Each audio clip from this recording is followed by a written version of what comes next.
What's up, world? Digital world. Facebook Live. It's Troy and Lori. Hey, Lori, how are you? I'm awesome. Stepping out of that comfort zone. Yo, so let me tell y'all in like 30 seconds what just went down, okay? So I get a message from the amazing Lori, a good friend of mine, just out the blue, like, hey, you've been trying to get me on live for a minute. I got some time available. I'm like, oh, yeah. So here we are. We're going live. We're going to talk about a few things that you can do to help with your career during 2020. As you know, unfortunately, unemployment rate it keeps going up. People who have had jobs in the city or in various places are now working remotely. And there's now this pivot where people are trying to figure out what's my next move. Do I double down on what I know? Do I explore something different? Guess what? You're not alone in this process. And guess what else? There are actual people who can help you during this actual process. So, That's Lori, right. tell people about yourself. What do you do, and how do you help people? Thanks. Career Coach Lori, that's me. I have been in the industry for 20 plus years and I've been internal, external to companies. Right now, my focus is just working one on one with individuals and helping them navigate that flip side of selling that unique value that they bring to a company. And so it's been interesting. I work with individuals from straight out of school to C-suite and everybody in between. And it's having somebody there to partner with you and give you feedback along the way. Sorry, I'm just like trying to make you a spotlight here. That's It's gonna okay. just pop in and out. You Hey, keep talking. that, I'm doing both roles right now, so we're nothing all like the good. first time just throw me out there, right? Hey, you're I fine when love you it. watch the video and replay. Like it wasn't that bad. I taught a lot of knowledge I in love it. 15 minutes. That's Boom. right. Hey, that's why I So work with my let's clients. I never know exactly what's going to happen. So we just kind of navigate the conversation and, you know, knock it out of the so park. let's jump right into one of the things that we were, yo, she was giving me nuggets, like dropping bombs right before we went live. I was like, I should have just hit live. I should have just went live. So one of the things that you talked about, and I would love for you to kind of break down a little bit more, is defining your story as a unique value that you bring. Can you talk a Mhm. little bit about that? Yeah, well, I like to think about it like a movie trailer.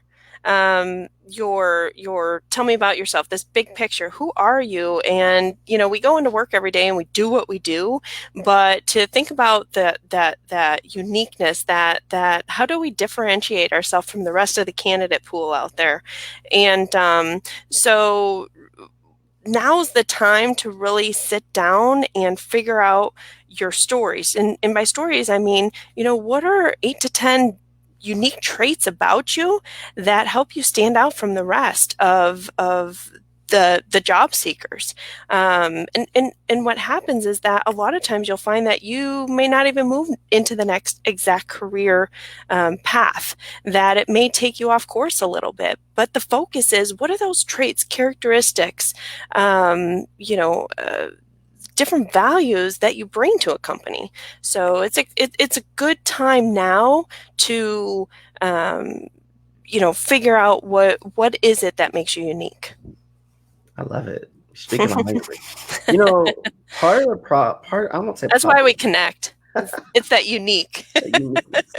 Part of the thing I sometimes, and I know I'm not the only one who has a hard time with this, is that internally we can be our hardest critic. Hmm. We can compartmentalize rejections, past jobs, if whether you've been laid off or let go, or they close shop because of unfortunately what's going on Hmm. right now, and you hoard onto that stuff, Hmm. and you think that interaction, those passings, define who you are, whether good or bad. Let's say you work for Google or another Fortune 100 company, and you've only been associated with you're a good employee at that company versus Hmm. you're a great accountant, you're a great marketer, you're a Hmm. great writer, you're a great content marketer, whatever your key thing or career path is. And sometimes that can get convoluted, diluted from the bigger brand or what happened previously. Hmm. I know you're not a therapist by no means, but I can only imagine that when you have these conversations with different type of clients, especially right now, there's a hard mental conversation, emotional conversation that comes with that. Do you admonish people to explore those emotions and try to get that in gear, and that's going to help you your professional career? Yeah, for sure. I mean, when I look at my own career, I look back over the years and, there are different changes that I'd make along the way. And I thought, how does any of this make sense? How does any of this connect? And now here I am today working with clients individually and all over the world, all over the country. And I'm just amazed how this vast, diverse, random wealth of information connects. And so what I've taken is I look back and say, okay, well, yeah, this role I really focused here, this role I really focused there. There's a lot of value that each individual brings, and that's what helps you stand out. As you go through interview processes and have these experiences, ask the recruiters, ask the hiring managers, what is it about your background that they're interested in? Let them help drive the conversation and help drive your preparation, because that is so beneficial. A lot of people get to the final round and they don't really know what sets them apart.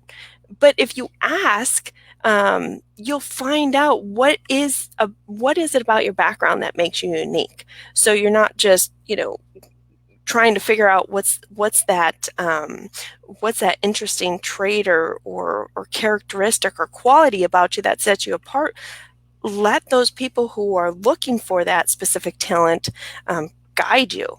And I mean, I know it's a tough time. It's an uncertain time for a lot of people, but I've worked with a number of different individuals at all different levels, from out of school to C-suite level.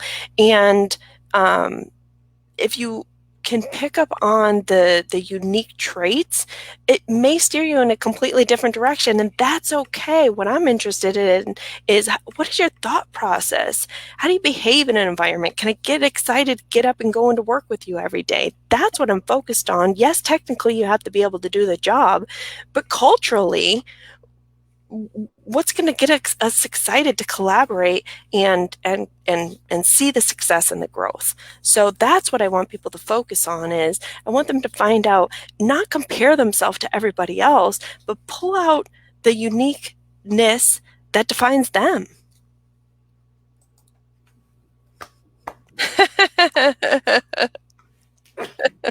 Girl, I get passionate about this stuff. okay. It's just, it's amazing, and it doesn't matter what level. It's there's some unique value, and that's why it's more important to figure out what's the behavior, what's the theme about you that delivers a single message about you as a whole person, that differentiates you, because we're all different. And I mean, I have a 5-year-old son, and I'm trying to teach that at an early age, that unique difference is good. We should be teaching that early on. And I mean, it's amazing how it moves into your career. Very parallel, that uniqueness. You don't have to be like everybody else. I don't want you to be like everybody else. That's how you stand out. A little bit of passion here. I just want to highlight again, like you said, uniqueness is good. I totally agree. So in the terms of pivoting, how do you pivot? You just broke down the foundation of we want to be different, we want to be unique. I love that you emphasize culture. Culture is very important, because you can have a PhD, a master's degree, all the experience in the world, but you're not a cultural fit.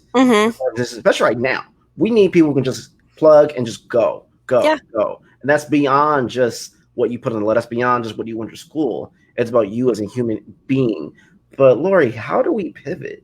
Especially right now. Like, let's talk for me for a quick second. For those who don't know, I used to be an engineer. I pivoted, marketer, was a director of marketing for various organizations, a VP of marketing organizations, pivoted to be a freelancer for a while. Now I'm back a director of marketing. But again, I was originally going for engineering. I actually wanted to be an EP, running video production for an opportunity in CBS. And now I'm over here doing social media and consulting, and I love it. It's great, but I did a lot of pivoting along the way. So how do you admonish and talk to your clients about pivoting? Well, and let me ask you, Troy, I bet in all of those different industries and all of those different roles, there's something that you've taken from each one of those positions that Yes. have made you who you are and represents who you are as a whole person, right? It doesn't matter the specific industry. And that's what even my background too. Sometimes I was working for a small mom and pop. Sometimes I was working for the world's largest staffing leader and international and everything in between. But it's what you take from each of those roles that make up who you are. So I've worked with individuals, someone who was a math teacher who ended up wanting to be a numbers analyst. I've worked with C-suite individuals who have gone into the technology industry, who have gone into manufacturing, who have gone into, it's not about the exact, standard career path. It's about the traits and the behaviors and the thought process that you represent, and that's how you pivot. You find a job description. Is it something that sounds of interest to you? Look at the key words. Do those key words represent? You can have 25 to 30 maybe bullet points on that job description. You can really refine it down to maybe about 5 or 7 unique behaviors that they're looking for this individual to represent. And so that's how you pivot. Look at the job description. Does it interest you? Do those types of keywords represent you?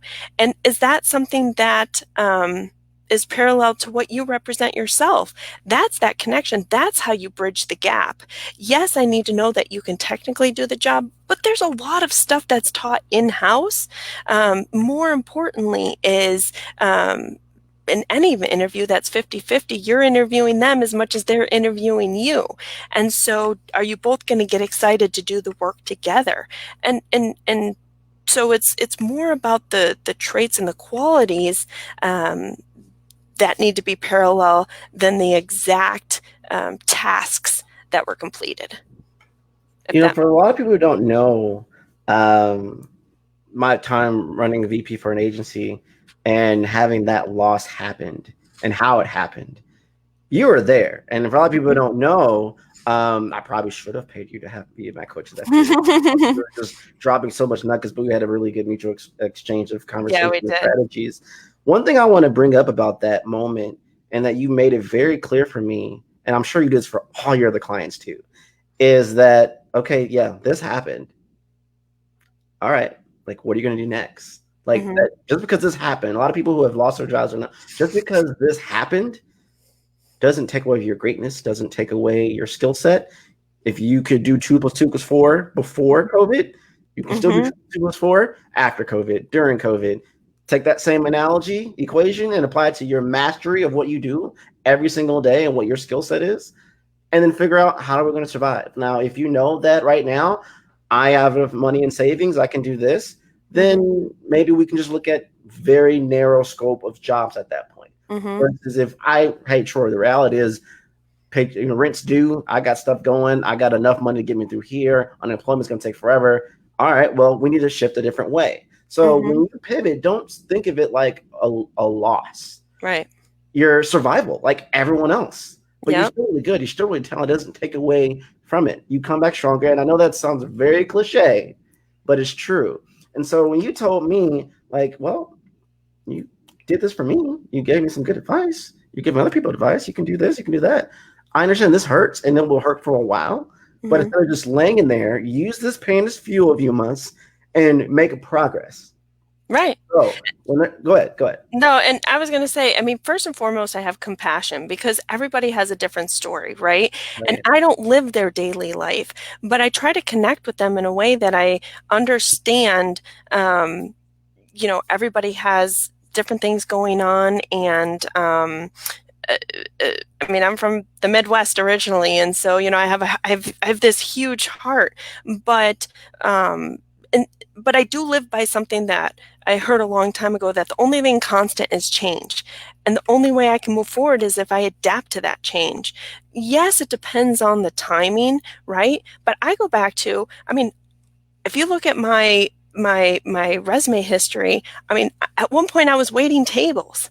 right? But my attitude towards being a server was, there's still something I took away from that restaurant business. When my section was full and people were wondering why my section was full, and I say this with a heart of passion, not cockiness, but that's because, I have 4 or 5 tables, and the first 3 were all requested me, and that 4th one, I was part of my rotation. My point is that I took an entrepreneurial attitude and mindset that I didn't work just for that restaurant. I worked for myself. And so it doesn't matter whether you're, my point is, it doesn't matter what is the role. If you're working in an office setting or you're working in a restaurant industry, every single piece of what I've ever done from the time I was doing internships with Abbott Laboratories, I have taken something from every one of those experiences that has helped build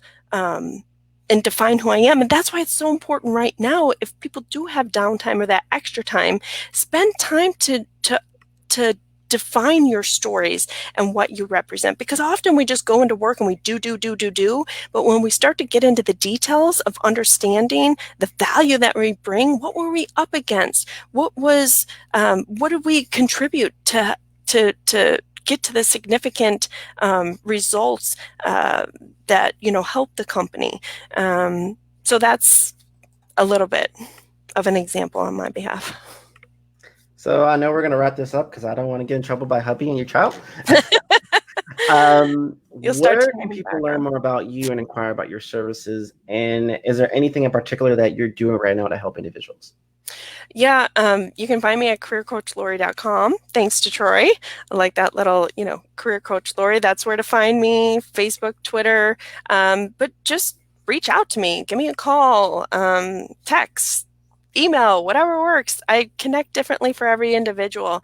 But right now it's really important to just invest as hiring freezes are lifted. There's going to be a lot of new jobs. We're already seeing it related to this pandemic. So if this is that opportunity to figure out what are your parallels and do that pivot, or maybe you still want to continue along the same career path, but you want to make a change. Reach out. A lot of what I'm working on right now is interview preparation, just helping you define who you are, what you represent, to help you sell yourself and tell your story at the time that you're ready to make a move. I love it. I love it. Right now we need you. We need people like you to help us through these times. And this is not a joke. Mm-hmm. This isn't a joke. Like right now, I think a lot more people, more than probably, if not ever, is experiencing where I need help. I need transition. I need to pivot. And you know what? A lot of people feel some funny type of way because, oh, I need a coach. Oh, I need assistance. I need a mentor. You know what? When you're desperate enough, when your back is against the wall and you've given it all you had, and all you need is just to bring on someone who can say a few things a little bit differently, pivot a little bit here, and all of a sudden, poof, there you are. Like if someone could tell you, if you spend 8 hours with this individual and they talk to you and they break it down for you, and next thing you know, they got a job that's higher paying than what it was, and a better relationship and a better mindset than what they were before, and it aligns with their whole life sphere, that's worth it. That's worth it. And I think what you're doing is amazing. I'm so thankful that we're friends. I'm so thankful that you helped me during that period, and you're still continuing to help me with your vast knowledge and thought leadership in your field. So thank you again for helping me. I appreciate you helping me step out of my comfort zone. So, hey, you came on here like a boss. Yeah, okay? I love what I do. You watch this replay, you're like, oh yeah, this is easy. Yeah, I probably critique myself a little bit and say, I should have said this. I should have, just because I just love what I do. I love helping people, and things are changing. There's going to be a lot of video teleconferencing, interviews. And the great thing that I do is connect with people over Skype or some kind of video conferencing channel. So get that practice, get that feel. It's different when you're on the phone, when you're face to face. It's about building chemistry and figuring out the personalities. And, I can tell you like it is, but in a loving sort of way. Exactly. And that's a lot of times people forget that when you're screen to screen, like me before, I'm like, yeah, I'm getting all this energy. I'm trying to get you hyped, because the moment you go live, they're not here. Yeah. I'm not talking for people in this area, in this room with this green screen behind me. I'm talking for you all on the screen. Yeah. Too. So we're trying to give you that energy, convey our trust, our humanitarianism. That's not a word. That body language. But I need to feel your body language. Yes. Thankfully, I've been able to work with you one-on-one, in the same room and just soak up all of that energy, which I love. But it's different on video conferencing. If you and I had never met before, we would have to connect differently, and it's about building that chemistry. So anyway, thank you for taking time with me tonight. This has been awesome. Now I think you might have got me hooked, so watch your phone.